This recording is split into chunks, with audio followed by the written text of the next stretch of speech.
They laughed in her face. In a room full of polished mahogany, champagne flutes, and generational wealth, they didn't see her. Not really. She walked in alone. No assistant, no PR handler, no designer label screaming for attention.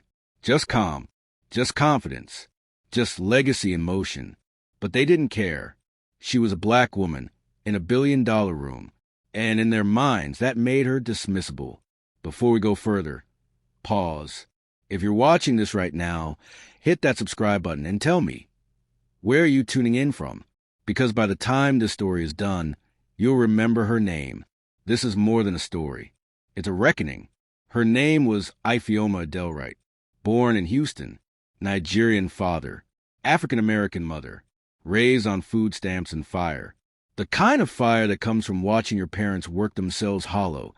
Her mother braiding hair under porch lights, her father fixing engines by moonlight when the power bill couldn't be paid. They didn't have much, but they had pride. She earned every inch of her path, graduated top of her class, Harvard Business School, and launched her own fintech company, Zurpay, out of a one-bedroom apartment with cracked walls and a folding table. It was designed to serve communities the banks ignored, the underbanked, the overlooked. 5 years later, Zurpay was worth over $1 billion. And that's when they called. The Kensington Group, a dynasty of old money, railroads, oil, real estate, power. They didn't invest. They absorbed. They didn't collaborate. They acquired. Names like theirs didn't appear on Forbes because they'd been rich before Forbes existed. Their offer? $900 million. Cash and shares. In exchange for total ownership. She didn't flinch. She agreed to a meeting, not because she needed the money, but because she was curious. Curious what it looked like up close, entitlement in tailored suits. The meeting was held in their glass tower high above Manhattan. She arrived early, alone, sat quietly. When they entered, they barely acknowledged her. The presentation began, and she quickly realized she wasn't in the room to participate. She was in the room to witness. They spoke around her, not to her. Called her company cute, said things like, once we clean it up, and these communities need real leadership. One of them, Robert Kensington IV, yes, the fourth, smiled across the table and said, "You've done great for where you're from, but you're out of your depth. We'll buy you out, give you a lifetime seat on a diversity board. That's a win, right?" The others chuckled, toasted their champagne glasses. One even had the nerve to wink at her. She didn't react. She didn't cry. She didn't defend herself. She stood up, calmly closed her folder, and said, "I'll have my lawyers respond." Then she walked out, slow and steady, her silence louder than their laughter. Later that night, in the Kensington's private club downstairs, Robert and the others were still joking about her. Honestly, what did she think was going to happen? She looked like she was about to cry. She should be grateful. She's about to be rich. But not everyone laughed. Robert's sister, Charlotte, didn't, because Charlotte remembered something the others forgot. Or maybe they never knew. Years ago, she found an old photograph tucked in the back of their grandfather's library. It was a worn image of a little barefoot black girl sitting on the steps of the Kensington summer house. Her name had been Adiz. She was the daughter of a maid who worked there every summer. That little girl looked exactly like Ifeoma. Charlotte went back through the archives. Late into the night, she dug through her grandfather's locked files, the ones everyone was told to leave alone. She found something chilling. Letters, legal documents, settlements, and one letter, never sent, scrawled by hand. I should have done right by her. I should have claimed her as mine. Ifeoma Adelwright wasn't just an outsider. She was a Kensington, but not the kind they claimed. The kind they hid. The kind they buried under silence and shame. Meanwhile, back in her condo in Houston, Ifeoma sat by the window. She wasn't angry. She wasn't hurt. She was ready. She pulled out her old journal, the one she started at 12. First page read, "They will not respect your skin, your voice, your name, so let them learn to respect your shadow." She didn't walk away from the deal. Not yet. That would have been too easy. Instead, she restructured everything. Quietly, strategically.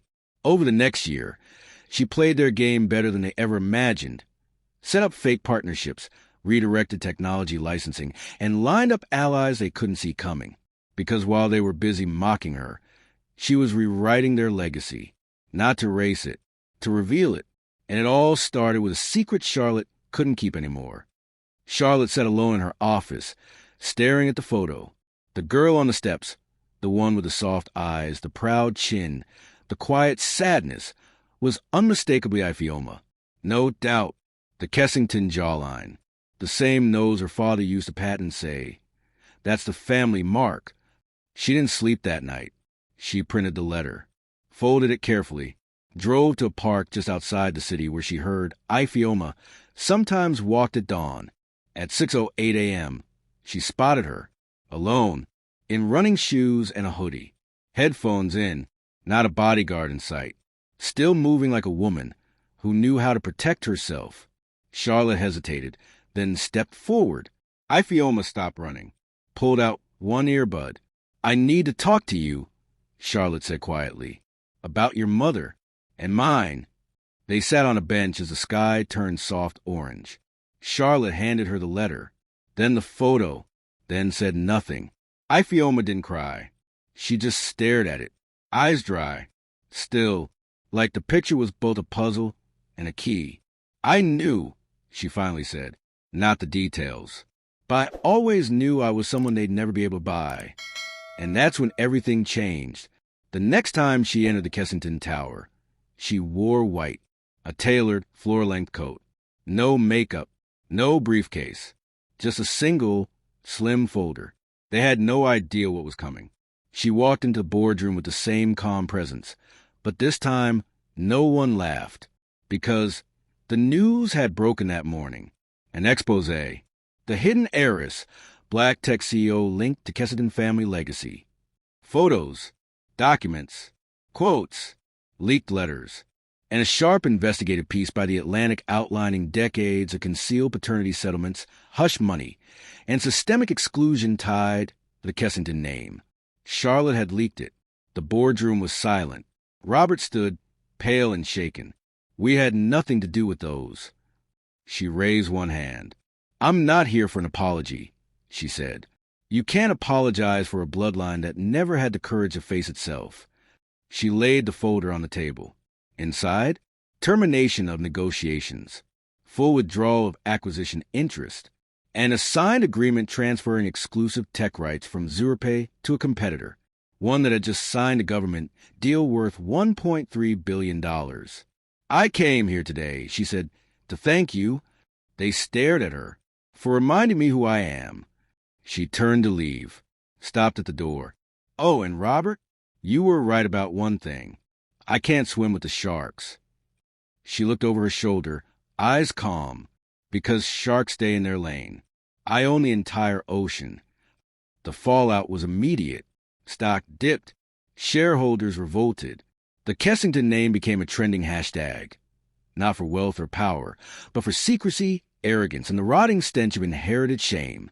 But Iphioma didn't watch it burn. She had other things to build.